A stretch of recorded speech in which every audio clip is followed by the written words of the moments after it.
पिछले एपिसोड में हमने देखा था कि बाईचन के सेक्ट में वो मास्टर आ गया होता है, इसलिए बाईचन उसे वहां पर अपने सेक्ट में ज्वाइन करा लेता है एज अ टीचर करके कि आगे चल के वो सारे के सारे डिसाइपल को उनकी कल्टीवेशन करने में मदद करेगा। लेकिन जब बाईचन उससे अपनी कल्टीवेशन के बारे में पूछ रहा होता है तो वहाँ पर वो उसकी मदद नहीं करता, जिस वजह से बाईचन काफी ज्यादा उदास हो जाता है कि आखिर इस एल्डर को इस सेक्ट में रखने का क्या ही फायदा। साथ ही वहाँ पर त्यानुन सेक्ट का एक पोर्टल भी खुलने लग गया था, जिसके अंदर जाने के बाद सभी लोगों को बहुत ही सारी खास चीजें मिलने वाली है, लेकिन उसके अंदर वही जा पाएगा जो एक कंपटीशन को जीतेगा। इसलिए सभी कंपटीशन की तैयारी शुरू कर देते हैं, जिसके बाद यहाँ से ये एपिसोड शुरू होता है। तो इस एपिसोड की शुरुआत में हम हाओ तियान को देखते हैं जो प्रैक्टिस रूम के अंदर आने के बाद अपना कल्टीवेशन कर रहा होता है, क्योंकि बाईचन ने सारे डिसाइपल से कह दिया था कि जब तक कोई अपना फाउंडेशन लेवल ब्रेक थ्रू ना कर ले तब तक कि मैं उसे उस कंपटीशन में नहीं लेकर जाऊंगा। इसलिए हाओ तियान यहाँ पर आया होता है ताकि वो जल्द से जल्द अपना फाउंडेशन लेवल ब्रेक थ्रू कर सके। वो वहां पर आने के बाद काफी टाइम से अपना कल्टीवेशन कर रहा होता है, जिस वजह से उसने अपनी ड्रैगन स्पिरिट को बाहर निकाल लिया था। वो जैसे उसे वहां से बाहर निकालता है उसकी ड्रैगन स्पिरिट बहुत ही ज्यादा पावरफुल दिखाई दे रही थी। साथ ही हाओ तियान ने यहाँ पर अपना ब्रेक थ्रू भी कर लिया होता है। इसके बाद हम ली जुआन को देखते हैं जो खुद भी अपना प्रैक्टिस रूम के अंदर आ गया होता है। वो भी वहां पर अपना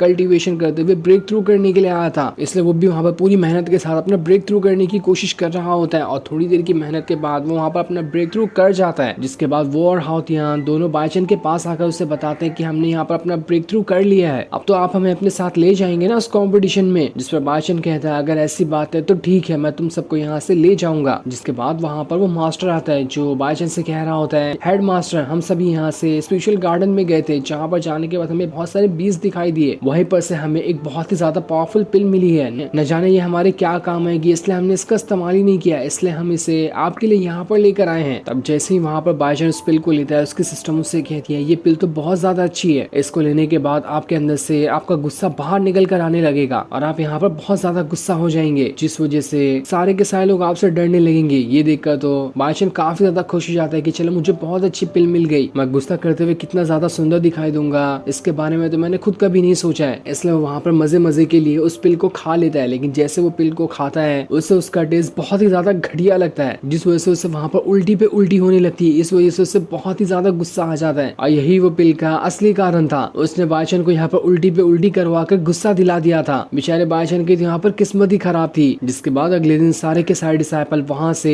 त्यानुन सेट की तरफ जाना शुरू कर देते ताकि वहाँ पर कंपटीशन को लड़ा जा सके। रास्ते में बाईचन अपने सिस्टम से कह रहा होता है सिस्टम जरा मेरी इन्वेंट्री तो खोलना, मैं देखूं इसके अंदर क्या क्या भरा हुआ है। तब उसकी सिस्टम उससे कहती है तुम्हारी इन्वेंट्री तो बिल्कुल तुम्हारी दिमाग की तरह खाली है, उसके अंदर तो भूसा भी नहीं भरा हुआ। ये देखकर तो बाईचन सोच रहा होता है कि अबे यार ये कितनी घटिया सिस्टम है, अपने होस्ट की ऐसी बेइज्जती करती है कि जैसी इसने किसी और की नहीं की होगी। लेकिन खैर बताओ मुझे यहाँ पर क्या करना है। वैसे भी वहाँ जाने के बाद मुझे थोड़ी कंपटीशन लड़ना है जो मुझे किसी पावरफुल चीज की जरूरत पड़ेगी, वहाँ पर तो मेरे डिसाइपल का ही बैंड बजने वाला है, इसलिए मुझे अभी इन्वेंट्री की कोई जरूरत नहीं है, मुझे नहीं चाहिए कोई भी इन्वेंट्री। तभी वहाँ पर उसके पास फेंकाते हुए हाओ तियान आता है, जिसे देखकर तो बाईचन भी हैरान था कि अरे यहाँ पर इसकी किसने कुटाई कर दी। हाओ तियान बाईचन से कह रहा होता है नहीं नहीं मास्टर कुछ नहीं हुआ, हम तो यहाँ पर बस प्रैक्टिस कर रहे थे, जूशन से थोड़ी सी उसकी कल्टीवेशन टेक्निक सीखना चाहता था, इसलिए हम दोनों प्रैक्टिस करने गए, लेकिन जूशन तो मेरी कब से तशरीफ को लाल पीली किए जा रहा है। ये देखकर तो बाईचन भी हैरान रहता है कि बड़ा ही अजीब बंदा है, ऐसे मार खाते हुए कौन ही यहाँ पर प्रैक्टिस करता है। जिसके बाद बाईचन को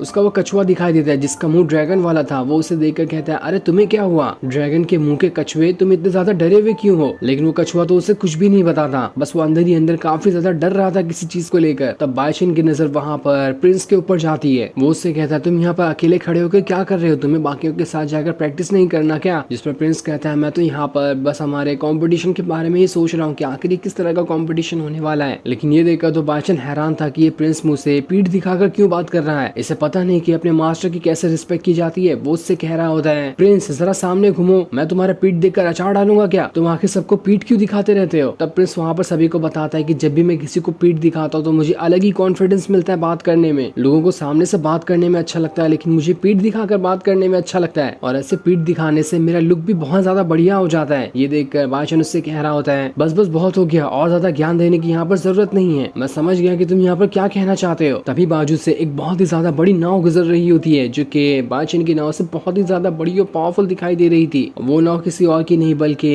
प्रिंस के ही सेट की होती है। वो वहाँ पर आने के बाद उस नाव के अंदर से एक जनरल बाहर निकल कर आता है जो प्रिंस के सामने आकर उसे ग्रीट कर रहा होता है। प्रिंस तो उसे देखकर हैरान था। वो उससे कहता है कि आखिर तुम्हें कैसे पता चला कि मैं यहाँ पर हूँ। जिस पर जनरल बताता है एल्डर ने अपनी कंपास का इस्तेमाल करते हुए पता लगा लिया कि आप कहाँ पर मौजूद थे, इसलिए मैं आपसे मिलने के लिए यहाँ पर आया हूँ ताकि आपको मना सकूं कि आप हमारे साथ फिर से हमारे सेक्ट में चलिए। वहाँ पर सारे के सारे लोग आपका इंतजार कर रहे हैं। आपको ऐसे अपने सेट को छोड़कर नहीं जाना चाहिए था। जिस पर प्रिंस कह रहा होता है आखिर वो बूढ़ा एल्डर मर क्यों नहीं जाता, और वैसे भी अब मैं कोई प्रिंस नहीं रहा, मैं हमारे मास्टर के इमॉर्टल सेट का एक डिसाइपल हूँ, इसलिए मुझे डिसाइपल की तरह ही कहो। आगे से मुझे प्रिंस कहने की कोई जरूरत नहीं है और अब तुम यहाँ से जा सकते हो। ये देखकर तो वो जनरल भी एकदम ज्यादा हैरान और उदास रह जाता है कि आखिर प्रिंस इतनी जल्दी इतने ज्यादा बदल कैसे गए। दूसरी तरफ हम वूजी सेट का सीन देखते हैं जहाँ पर सारे के सारे एल्डर और डिसाइपल इस तियान्यू सेट के पास आ गए होते हैं ताकि वो वहाँ पर आने के बाद इस सेट का जो कंपटीशन है उसे लड़ सके। उसे देखकर तो वहाँ खड़े सारे लोग एकदम ज्यादा हैरान रहते हैं कि यहाँ पर तो वूजी सेट आ चुका है, वो सेट तो बहुत ज्यादा पावरफुल है, मुझे नहीं लगता कि इनके सामने कोई भी टिक पाएगा। लेकिन जब सारे लोगों की नजर पीछे खड़े वाचन के इमॉर्टल सेट की नाव पर पड़ती है तो वो सारे लोग हैरान थे कि आखिर ये कौन सी नाव है और इसकी हिम्मत कैसे हुई वूजी सेट के नाव के सामने आकर खड़े होने की। क्या इन लोगों का अपनी जिंदगी से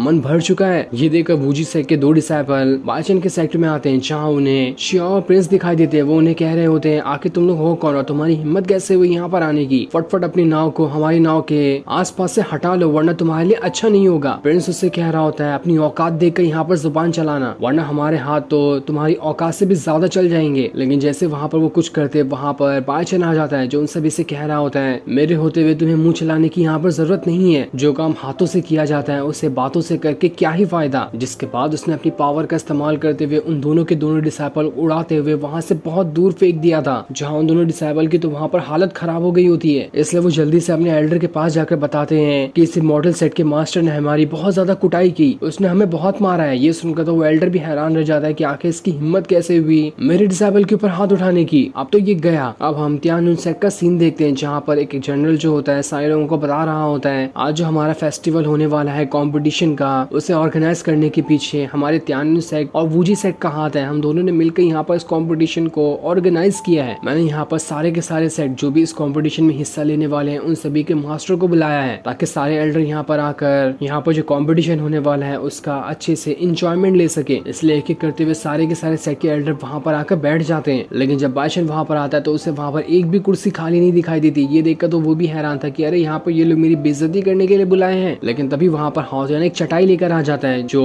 अपने मास्टर से कह रहा होता है मास्टर आप यहाँ पर बैठो, आप जमीन पे ही बैठोगे तब भी आप सबसे ज्यादा अच्छे लगोगे क्योंकि किसी की औकात नहीं कि आपके सामने खड़ा भी हो सके। तब बादशाह को जमीन पे बैठा हुआ देखकर सारे लोग कहने लगते हैं कि ये मास्टर तो सच में बहुत ही ज्यादा डाउन टू अर्थ बंदा है, ये तो बिना झिझक के जमीन पे बैठ गया। बाकी एल्डर को तो देखो आराम से कुर्सी पे बैठे हैं। हमें तो इस बादशाह की पर्सनैलिटी बहुत ज्यादा पसंद आ गई। जो देखकर तो वूजी सेक्टर एल्डर जिसका नाम दाव की था बहुत ही ज्यादा गुस्सा आ रहा होता है उसे। अंदर ही अंदर वो बहुत ज्यादा चल भी रहा था कि इस कंपटीशन को मैंने यहाँ पर ऑर्गेनाइज खुद से करवाया है और देखो सारे लोग यहाँ पर आकर इस बादशाह की तारीफ कर रहे हैं। इसलिए वो सारे के सारे लोगों का ध्यान अपनी तरफ करने के लिए सभी से कहता है जब मैंने यहाँ पर इस कंपटीशन को ऑर्गेनाइज करवा ही दिया तो मैं यहाँ पर सारे के सारे लोगों को एक छोटा सा गिफ्ट देना चाहता हूँ जो कि मेरी तरफ से आप सभी के यहाँ पर आने का उपहार ही होगा। जिसके बाद वो वहाँ पर कई सारे स्पिरिचुअल फायर गैनोडोर्मा को लेकर आता है जिसे देखकर तो सभी लोग हैरान थे कि आखिर ये कितना ज्यादा अच्छा और पावरफुल गैनोडोर्मा है, इससे तो हमारी कल्टीवेशन पावर बढ़ जाएगी। दावकी ने तो सच में हमारा यहाँ पर काम आसान कर दिया। लेकिन तब बादशाह वहाँ पर अपने बहुत ही ज्यादा पावरफुल एलेक्सर को बाहर निकालता है जो कि सबसे ज्यादा पावरफुल दिखाई दे रहा था। उसके अंदर से इतना ऑरा निकल रहा होता है कि वहाँ पर लाइट की भी जरूरत ना पड़े। ये देखकर तो सभी की आंखें चौंधिया जाती है। उन्हें तो यकीन ही नहीं हो रहा था कि बादशाह के पास कितनी ज्यादा खास चीज है। अगर बादशाह हमें ये देने के लिए तैयार हो जाए तो हमें इस गैनोडोर्मा की क्या ही जरूरत पड़ेगी, इसकी भैंस की टांगे तो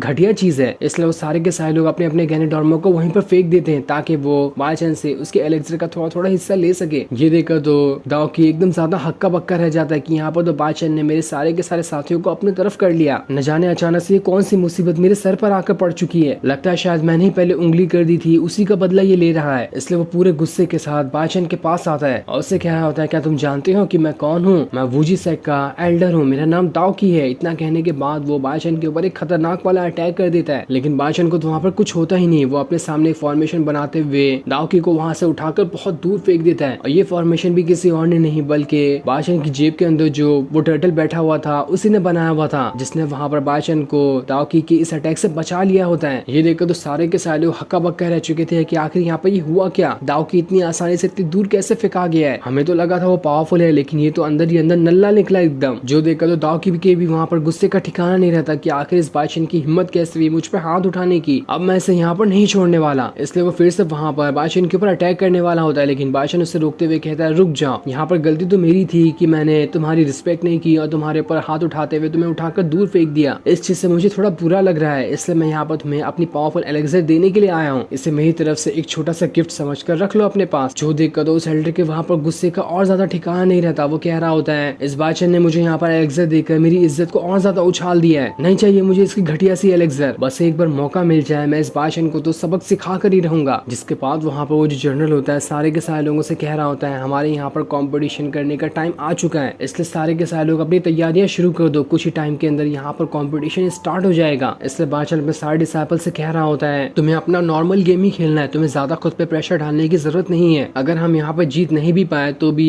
कोई फर्क नहीं पड़ता, लेकिन तुम्हारी सेफ्टी सबसे ज्यादा इंपॉर्टेंट है। लेकिन उसकी सारी की सारी बातों का उल्टा कहते हुए हाउतन सभी से कह देता है कि हमें इस कॉम्पिटिशन में टॉप 5 के अंदर ही आना है, जो भी टॉप 5 के अंदर नहीं आएगा उसे अपने हाथों से अपने सारे के सारे मेरिडियन को तोड़ना पड़ेगा। तो बताओ सभी को ये शर्त मंजूर है कि नहीं है? जिस पर सारे लोग कहते हैं ये शर्त तो बहुत ज्यादा अच्छी है, हमें ये शर्त मंजूर है, अगर हम टॉप 5 के अंदर नहीं है तो हम अपने हाथों से अपने मेरिडियन को ब्रेक कर देंगे। ये सारी चीज दाव की दूर खड़े होकर देख रहा होता है, जिसे देखते हुए खुद में कहता है बड़ा अजीब मास्टर उसके डिसाइपल है, इतना कॉन्फिडेंस आखिर किसके अंदर ही होता है? इन्होंने तो खुद के मेरिडियन को अपने हाथों से तोड़ने का डिसाइड कर लिया। इसलिए वो अपने डिसाइपल के पास भी आकर कह रहा होता है तुम्हें पता है ना कि तुम्हें क्या करना है, तुम्हें कैसे भी करके इस कॉम्पिटिशन को जीतना पड़ेगा। लेकिन उसके सारे डिसाइपल आधी तो नींद में होते हैं वहाँ पर, और फिर नींद में अपने एल्डर से कह रहे होते हैं हाँ एल्डर हम तो मान गए, हम तो यहाँ पर कोशिश करेंगे जीतने की, आपको टेंशन लेने की जरूरत नहीं है। लेकिन ये देखकर तो दाव की सोच रहा होता है सबसे घटिया डिसाइपल तो मुझे लग रहा है कि मेरे पास ही है, कौन सा ऐसा नशा पीकर खड़े ये लोग कि ढंग से खड़े भी नहीं हो पा रहे, तो कंपटीशन में क्या। इसके बाद वहाँ पर एक टिकटॉकर आते हुए इस कंपटीशन का बोर्ड लेकर आता है कि चलो यहाँ पर अब ये कंपटीशन स्टार्ट हो चुका है, जिसे देखकर सभी खुश हो जाते हैं कि चलो यहाँ पर कंपटीशन स्टार्ट हो गया, अब तो मजा ही आने वाला है इस कंपटीशन को देखकर। जिसके बाद एक एक करके इस कंपटीशन में जो भी लोग लड़ने आएंगे उन सभी का नाम पुकारा जाता है, और जिसका वहाँ पर नाम पुकारा जा रहा था एक एक करके वो सारे के सारे लोग वहाँ पर आने लगते हैं। लेकिन सारे के सारे लोग बिल्कुल उल्टे पुल्टे थे, किसी के पास न ज्यादा पावर थी न किसी के पास शक्ल थी। लेकिन जब वहाँ पर जिंगर नाम की लड़की नोरा फतेही की तरह एंट्री मारते हुए आती है तो उसे देखकर तो सारे के सारे लोग एकदम ज्यादा खुश हो जाते हैं कि अरे वाह इतनी सुंदर लड़की को देखकर तो हमारी आंखों को आराम मिला। जिसके बाद अब वहाँ का कंपटीशन स्टार्ट कर दिया जाता है। इसलिए जिंगर के पास सबसे पहले एक आदमी आता है जो उसी की तरफ बढ़ रहा था। जिंगर उसे अपने बातों में फंसाते हुए कहती है क्या तुम इतनी सुंदर सी लड़की को मारोगे, जरा मेरी आंखें तो देखो, मेरी कलाइयां देखो कितनी ज्यादा नाजुक है, तुम्हारे हाथों से तो इसे चोट भी लग सकती है। ये देखकर तो बेचारा वो भी वहाँ पर पिघल जाता है। जिसके हटने के बाद वहाँ पर एक दूसरा डिसाइपल आता है जो खुद भी यहाँ पर जिंगर से फाइट करने के लिए आया था, लेकिन वो उसे भी वहाँ पर अपनी बातों में उलझाने की कोशिश करती है कि क्या तुम सच में इतने ज्यादा निर्दय हो सकते हो कि इतनी सुंदर सी लड़की के ऊपर हाथ उठाओ, तुम्हारे हाथ ये गवारा देंगे। ये देखकर तो वो भी वहाँ पर रुक जाता है और जिंगर को मारने के बजाय दूसरे वाले डिसाइपल के ऊपर ये घसीट के पंच मार देता है। ये देखकर कहता है वो क्या बे अंधे घोड़े तुझे दिखाई नहीं देता कि तूने किसके ऊपर हाथ उठा दिया? जिस पर वो डिसाइपल कहता है अरे मेरा हाथ तो पहले से उठ गया था, लेकिन बस किसी के ऊपर रखना बाकी था, जिंगर के ऊपर तो रख नहीं पाया, सोचा कि तुम्हारे ऊपर ही रख के तुम्हारा ही चेहरा गर्म कर दूं। जो देखकर तो वो डिसाइपल भी गुस्सा हो चुका था और अब देखते देखते दोनों यहाँ पर एक दूसरे के साथ फाइट करना शुरू कर देते हैं। जिन दोनों की फाइट दूर खड़े होकर तो जिंगर देख रही थी, जिससे उसे बहुत ही ज्यादा मजा आ रहा होता है कि अरे वाह यहाँ पर आग लगा कर तो दिल खुश हो गया मेरा। जो सीन दिखाते ही ये एपिसोड यहीं पर एंड हो जाता है। Thanks for watching.